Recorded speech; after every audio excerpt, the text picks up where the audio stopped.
Hello there, it's Amanda Fitzgerald and a very big warm welcome back to the Amanda Fitzgerald PR show. My goodness, I haven't done one of these for quite a few weeks because I've actually been away.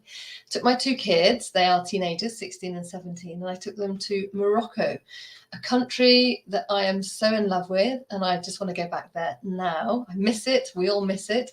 I last went there about 30 years ago because my mum used to sell beads and we used to import beads from all around the world, and Morocco was a key country, so we used to go there deep into the souk sourcing amber, and if you were very lucky it would have a little fly, a fossilized fly inside the clear orange amber. We also used to source Tuareg silver and Berber beads and rugs and ceramics, hand-painted ceramics, because we had a shop in Notting Hill. So going over to Morocco is amazing. And actually what I did, I brought my mum's little notepad that she used to write, because when we used to buy the beads, we used to write down the price, used to do the drawings. And I showed it to the people in the souks and they were just like, wow, you came here 30 years ago. And I showed them a photograph that we took of, I don't know if you know Morocco and Marrakesh, the famous square, the Jamana Al Fna Square.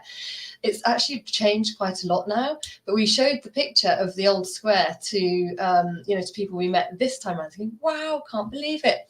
But anyway, I wanted to give you some lessons that I learned from Morocco. Okay, and bearing in mind, I do like to haggle, I do like to negotiate, and the Berbers would say that, well, actually 30 years ago, they said, they think I learnt my negotiation skills from the Moroccan school or university. And I said, yes, that is right. Because I'll be buying all the silver. Here we go. I bought this. Can't see. Yeah, there you go. That ring I bought this trip. And this ring had actually broken.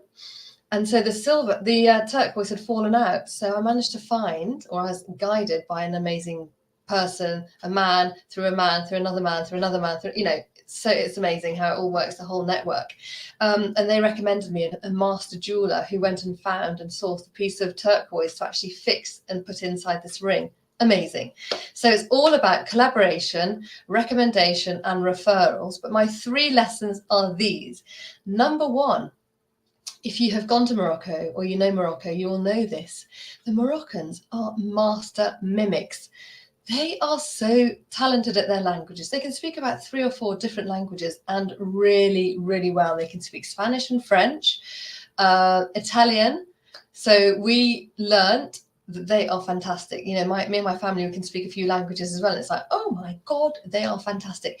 We even went in Suera, or you'd call it Essaouira. We went to the Sunday market. It's like the largest market in the region, and it's a market not for tourists, it's for the locals, and they go there. And we were going past and sitting on the floor begging for somebody, a veiled woman, and she heard us speaking and she totally impersonated what we were saying. It's like, bloody hell. They are amazing. You go past the souks, the people in the souks, they go, all right, governor, how are you doing? And they do all this. And my son was fascinated. There's a famous bloke on TikTok who literally does all the impersonations and is outstanding. So basically, what I'm trying to say is Moroccans have managed to nail to speak in your voice. Yeah, literally, but also they speak and they kind of make you feel at ease. So that's a lesson. So when you're doing your PR, doing your newsletters and all the rest of it, make sure that you speak in the voice of your customer. So that is lesson number 1. And they are just outstanding. Made a really good friend with the customer relations woman at our hotel. She's called Rashida, and we stayed in Salou, Maroc. And she was amazing. She's so cosmopolitan and elegant and beautiful and multilingual. And she was like a fellow PR, so we really bounced off each other and, really enjoyed chatting with each other. And it turns out that she was born in the Atlas Mountains in a very, very small village. And she has just managed to up her life, upscale, and she's got a fantastic job, brilliant at customer relations. So yeah, I learned lessons from her as well.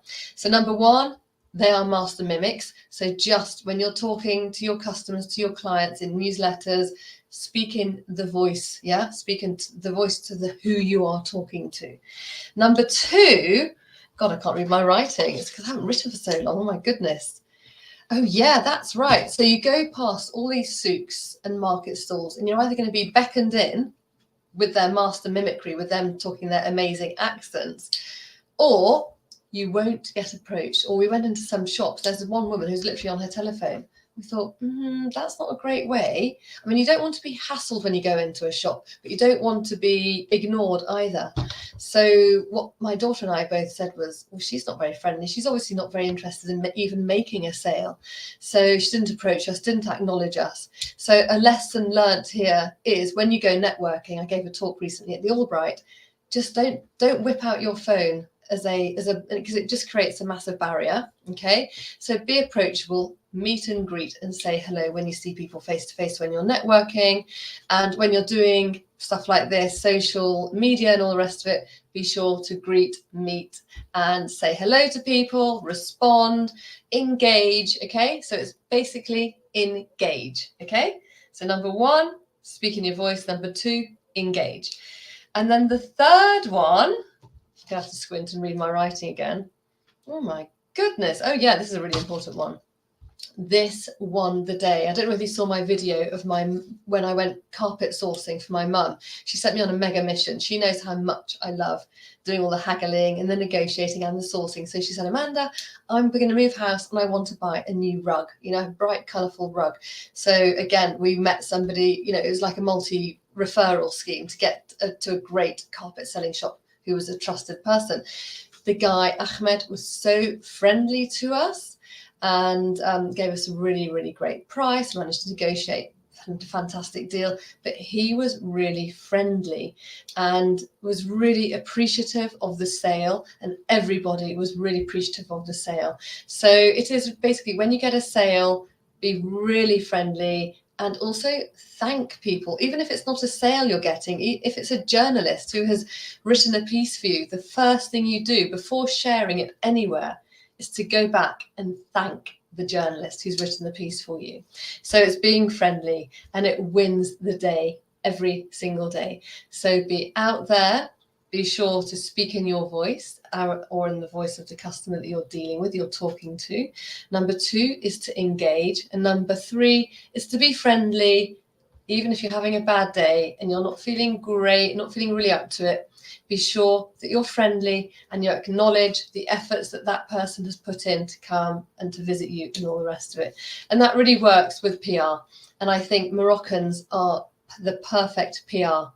And I am their PR for their country. I'm going to do some more videos. If you go over to my Instagram at Amanda PR Expert, you'll see all of my reels deep into the souks. I take you into the souks. I even take you to that market where we saw that beggar lady sitting on the floor. And then she just said, all right, or said something. And Nina and I both went, what? Did she actually say that? It was amazing. Most amazing country. Go and visit if you can. And the best time to visit Morocco is October and December. That's the quietest time. So go and see it and let me know how you get on. But use these tips when you're doing all your pitching. So thank you very much for watching.